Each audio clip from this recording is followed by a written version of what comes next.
In 479 BC, the greatest Greek army ever yet assembled faced off against the Persian host which had been tasked with snuffing them out. For 11 days, the 200,000 troops had jockeyed for advantage across the plains of Plataea. But with supplies running low, both sides would now commit to an all-out brawl for the fate of Greece. And yet, as the sun rose on that fated day, it revealed to the Persians an allied army strung out haphazardly across the lands, in the midst of a botched redeployment, with commanders still yelling at one another in heated argument. Was this really the best these supposed masters of warfare could muster? Without waiting for an answer, the Persian host pounced on its prey. What followed would be one of the most chaotic and multi-phased battles of the era. Across the scenes of that day would be countless dramatic moments, from the beleaguered Spartans waiting under fire for the gods to bless their ranks, to the disgraced lone survivor of the 300 charging with suicidal bravery into the teeth of the foe, to the Athenian who waded into combat with an anchor tied to his waist, refusing to be pushed back, to the mass storming of a fortified camp with walls spanning over 8 kilometers. This is the climax of the Battle of Plataea.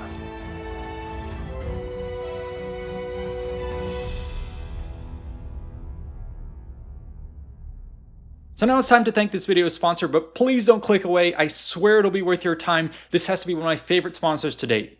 So it's going to be coming from Cavalry Comics, and they're a small but dedicated team that's working on this series. It's called Romanus Magici. And essentially what it does is it sends you in 1st century Rome in the slums of the Eternal City as dark powers are threatening to overthrow the world. So as a premise, I think this is absolutely fantastic. Take the gritty, realistic, on-the-ground perspective of HBO's Rome and mix it with all the fantasy elements of magic that are inherent to this period.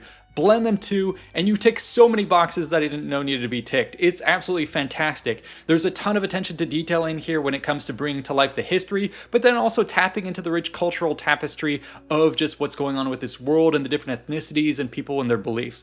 Absolutely great. So I'll show you what I'm talking about here. So for instance, here on the one hand, you may have a couple pages dealing with the affairs up in the forests of Germania, grounded, gritty, in the legions, not pulling any punches. Then later on, we find ourselves on the fringes of the empire dealing with all sorts of cults and these great dark powers that are being tapped into. It's absolutely fantastic. Now, this is not an itch I knew needed to be itched, but God, it feels good. So this is an amazing project. So what is even going on here? Well, as I said, it's a small but dedicated team, and essentially they're turning to crowdfunding to produce this series and get it out there. Now, its creators, Matthew Blair and Paul Pert-Smith, both have had past success in the comic book world and clearly know what they're doing, but unfortunately it can be tough sometimes to reach audiences for a project like this. So I'm super thankful that they came to me and shared with me the editions of their comics. I can't recommend it enough, and I really think that it's worth amplifying to all of you guys to check it out. So please consider supporting them on Kickstarter and getting some issues for yourself. The story itself is great, the art is amazing to look at, and the covers themselves here make for awesome background decorations if you want to put them around your house. So I really hope that this succeeds, and I really hope that we as a community can make this project a reality, because there's a lot of untapped potential here. You know, bring me to Carthage, bring me to Iberia, bring me to Nubia, show me Thrace. There's so many awesome things of mixing and matching, you know, the fine history and granularity there with the fantastical element of the past. And, you know, if the Romans had comics to read, this would be the series that they're reading, and I can't wait to see more of it. So definitely check it out in the link in the description.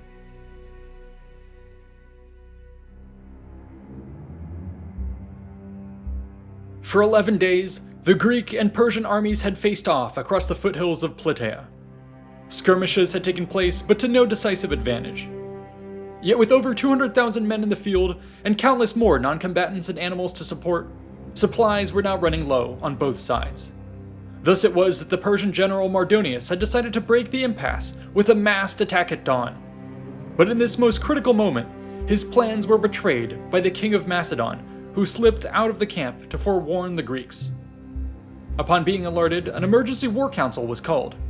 In it, the allies decided to meet the threat head-on, deploying the Athenians on the right wing opposite the Medes, and the Spartans on the left wing opposite the Boeotians and Thessalians. For it was thought that the former had already proven themselves worthy of a victorious charge against the foreigners at Marathon, while the latter had proven themselves experienced against other Greeks.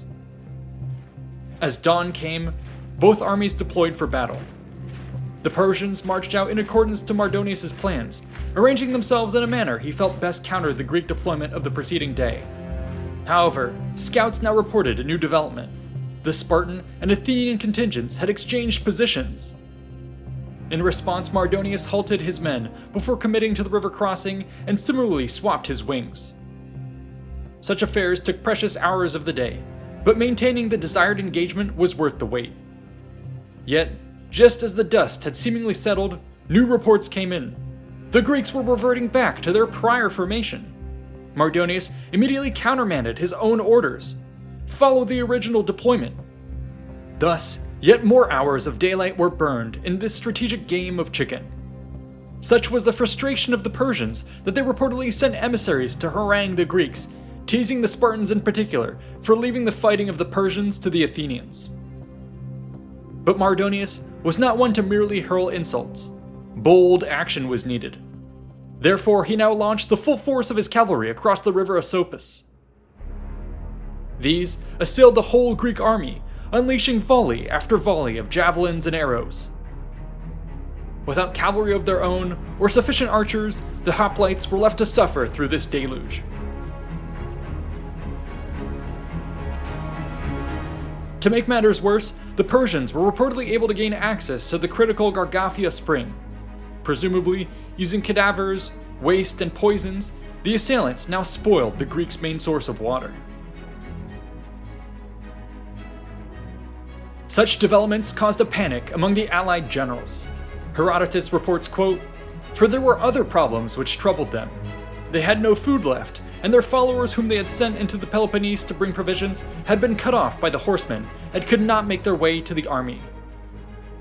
In that evening's war council, the Greeks agreed that their current position was untenable and that a tactical retreat should be made towards the tributary streams closer to Plataea, in an area known as the island. However, out of fear that they would be mercilessly harried by the enemy cavalry, the allies made a show of holding their ground for the rest of the day.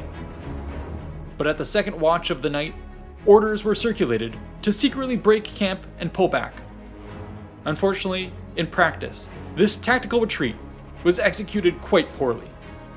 In the dark, many allied units arrived not at the agreed upon location, but rather gravitated towards the town of Plataea, and in particular, the Temple of Hera along its outskirts. The Spartans, meanwhile, who were the last to depart and follow as a rear guard, fell into their own disorder. One of their battalion commanders was apparently unaware of the revised plans and refused to shamefully flee from the barbarians. Riders now raced back and forth across the night, attempting to ascertain the cause for the delay. Were the Spartans going to move? Would the obstinate battalion be left behind? Should the allies double back to support them? As the hours crept towards dawn, commanders were at each other's throats, hurling back and forth accusations of madness and of shame.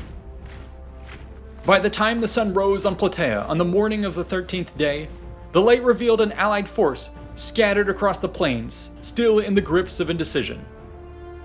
Near Plataea, the awakened Greek forces were mustered into battle formation. However, they were missing their entire right wing. The Spartans yet remained in the same position as the night before. By now, Pausanias had finally decided to leave behind his one battalion and rejoin the bulk of the allies. Their departure finally broke the will of the holdouts, who hurried to follow. All of this was observed by the incredulous Persian scouts. The enemy, it seemed, was in total disjointed retreat. Even the Spartans, supposedly the bravest among them, had tucked tail and run. Mardonius was eager to seize on this opportunity to now break their backs. Thus, he began deploying the foot troops for a crossing of the river. Meanwhile, not a moment was to be lost. The cavalry immediately set off to sow further chaos in the ranks of the foe. These fell en masse upon the Spartans. Pausanias steeled his forces, turning about to face the coming storm. He then sent a message to the Athenians for aid. Alas, such assistance would be blocked by the 50,000 Persian-aligned Greeks who now marched against them. The Spartans and Tegeans on the right were on their own. Herodotus relays the unfolding drama among the units of the eastern flank. Quote, "These offered sacrifice so that they would fare better in battle with Mardonius and the army which was with him. But they could get no favorable omen from their sacrifices, and in the meanwhile, Many of them were killed, and by far more were wounded by the Persians, who set up their shields in a fence and shot showers of arrows.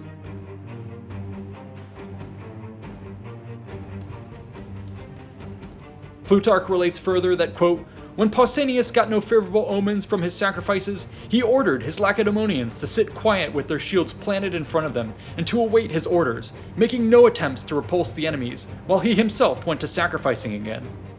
By this time, the horsemen were charging upon them. Presently, their missiles actually reached them, and many a Spartan was smitten. The Tegeans, it seems, did not wait for the answer of the gods to come, immediately charging the enemy ranks. Following in their wake soon came the Spartans, whose omens had finally turned favorable. Thus did the men of bronze charge through the hail of arrows to meet the foe. We are told that they crashed headlong into the Persian shield wall. Apparently, in their hurried pursuit, the enemy lines had grown disorganized, robbing them of the proper deployment, which may have been able to better deflect or absorb such an assault. Alas for Mardonius, his front lines crumbled, the foe now penetrating into his ranks. Herodotus reports the following, quote, "First they fought by the fence of shields, and when that was down, there was a fierce and long fight around the temple of Demeter itself, until they came to blows at close quarters, for the barbarians laid hold of the spears and broke them short. Now the Persians were neither less valorous nor weaker, but they had no armor. Moreover, since they were unskilled and no match for their adversaries in craft, they would rush out singly and in tens or in groups great or small, hurling themselves on the Spartans and so perishing. But in the eye of this storm stood the Persian commander." Herodotus continues, quote, "Where Mardonius was himself, riding a white horse in the battle and surrounded by 1,000 picked men who were the flower of the Persians, there they pressed their adversaries hardest. So long as Mardonius was alive, the Persians stood their ground and defended themselves, overthrowing many Lacedaemonians." It is perhaps in this most consequential of the fighting that Aristodemos the coward, the disgraced sole survivor of the 300 at Thermopylae, now regained his honor by fighting with great fury and bravery. For a moment, the fate of the eastern flank hung in the balance. Yet under the watchful eye of Demeter's temple, the gods now deemed it time for Leonidas to finally be avenged. A Spartan, supposedly by the name of Armnestus, slew Mardonius with a stone that crushed his head. As the general crashed to the ground, so too did the morale of the Persians. Meanwhile, on the western flank, Greeks fought against Greeks as the ranks of the Boeotians clashed with those of Athens. Though some on the Persian side are insinuated to have fought feebly on purpose, this was not the case for the Thebans. They pressed the assault with full furor. In this brutal contest, the best of the Theban line fought to the last. Likewise, Herodotus makes mention of brave men of the Athenian lines. The greatest of them was Sophanes, of whom the following story is told. Quote, "He bore an iron anchor attached to the belt of his cuirass with a chain of bronze. He would cast this anchor whenever he approached his enemies in an attack, so that the enemy, as they left their ranks, might not be able to move him from his place. When they were put to flight, it was his plan that he would pull up his anchor and so pursue them." While the veracity of this claim must be doubted, it clearly speaks to the great zeal of the Athenians. Against such pressure, the Thebans were apparently no match. The western Persian flank now buckled as well. And yet the remaining center of the great king's army still stood unchallenged. Boasting as many as 40,000 men, it risked serving as a rallying point for the fleeing wings. Unfortunately for the Persians, the greatly dispersed and rushed nature of the battle which had unfolded prevented this from happening. Broken sightlines and rugged ground now saw each section of the army attend only to its own well-being. Thus, each wing fled in opposite directions. The center, meanwhile, upon hearing concerning reports of matters on the flanks, failed to provide support. Even worse, their commander, Artabazus, chose not to mount a rearguard defense at the fortified camp, or even attempt a hold of the walled city of Thebes. Instead, he reportedly aimed to make haste for Phocis, and to abandon Greece entirely. In the face of this growing rout, the Greek alliance set off to pursue and slay Xerxes' men. But the battlefield remained a confused, chaotic mess. Pockets of enemy resistance yet remained to push back against this turning of the tide. For instance, we are told that Theban cavalry rampaged across the allied ranks which were disorderly in their advance. 600 men were trampled with their units driven all the way back to the hills of the Kathiron. But little could hold back the rolling mass of tens of thousands of Greeks which surged down the slopes. These now swarmed towards the Persian camp where the remnant of the foe was rallying. Seeing this, the defenders rushed upon the towers and the walls, hauling any materials they could get their hands on to further barricade the position. A great, desperate struggle ensued along the entire perimeter of the fort. Herodotus reports, quote, "The fight for the wall became intense and lasted for a long time. In the end, the Athenians, by valor and constant effort, scaled the wall and breached it. The Greeks poured in through the opening they had made. The first to enter were the Tegeans, and it was they who plundered the tent of Mardonius. As for the barbarians, they did not form a unified body again once the wall was down, nor did anyone think of defense, because the terrified men in the tiny space and the many myriads herded together were in great distress. Such a slaughter were the Greeks able to make that of the hundreds of thousands who had once borne arms, scarcely a few thousand were now left alive." As dusk settled on this 13th and final day of the largest land battle yet in Greek history, the magnitude of what had been achieved reverberated through the ranks of the allies. For this moment, tens of thousands had given their lives. But with their sacrifice came a great victory that would forever banish the Persian invaders from the land of the Greeks. At the fever pitch of these celebrations, the body of the general Mardonius was brought before Supreme Commander Pausanias. Followers urged him to consecrate this final avenging of Leonidas with an eye for an eye. Impale the head of Mardonius, here, now, just as Xerxes had done to the Spartan king at Thermopylae. And yet, according to Herodotus, Pausanias chose another path. Quote, "You advise me to insult the dead and say that I will win more praise if I do? That would be an act more proper for barbarians than for Greeks. No, I would prefer to find no favor with the people who would be pleased by such acts. It is enough for me if I please the Spartans by righteous deeds and speech. As for Leonidas, whom you would have me avenge, I think that he has received a full measure of vengeance. The uncounted souls of these that you see have done him honor, and the rest of those who died at Thermopylae. But to you, this is my warning. Do not come again to me with words like these, nor give me such counsel. Be thankful now that you go unpunished." Thereafter, Pausanias ordered that the spoils of war be gathered from across the battlefield. Arms, armor, jewelry, coins, chests, golden plates, silver bowls, jeweled cups, gilded furniture, and more was amassed in a hall of unprecedented scale. Of these, a tithe was set aside for the dedication to the gods at Delphi. What remained was distributed to the victors as rewards, each according to their merit. In the days that followed, the allied dead were then buried with proper rites, and while the army of the Greeks would soon move on, they bound the citizens of Plataea into a solemn covenant. Forevermore, they were to tend to the graves of these fallen heroes and honor them with annual religious observances. According to later Roman authors, such practices were still being undertaken many centuries later. For now, the second Persian invasion had been defeated. Leonidas had been avenged. And yet, hanging over Greece were fears that this was not the end of the fight. The enemy yet lay in control of surrounding Macedonia, Thrace, and Ionia, with the fleet perched upon the isles of the Aegean. Given time to lick their wounds, yet more armies could soon be raised from the heartland of Persia. Thus, to ensure the safety of the realm forevermore, the Allies now began to plan a grand counterattack that would see them wage a 30-year war, with Greek troops landing as far away as the shores of Cyprus and Egypt. But that story shall have to wait for another time. For now, you can catch script previews and download HD versions of our art on Patreon and YouTube memberships. A big thanks to the current supporters and to the researchers, writers, and artists for making this episode possible. We couldn't have done it without this team and this community. If you enjoyed this episode, be sure to like and subscribe for more content, and check out these other related videos. See you in the next one.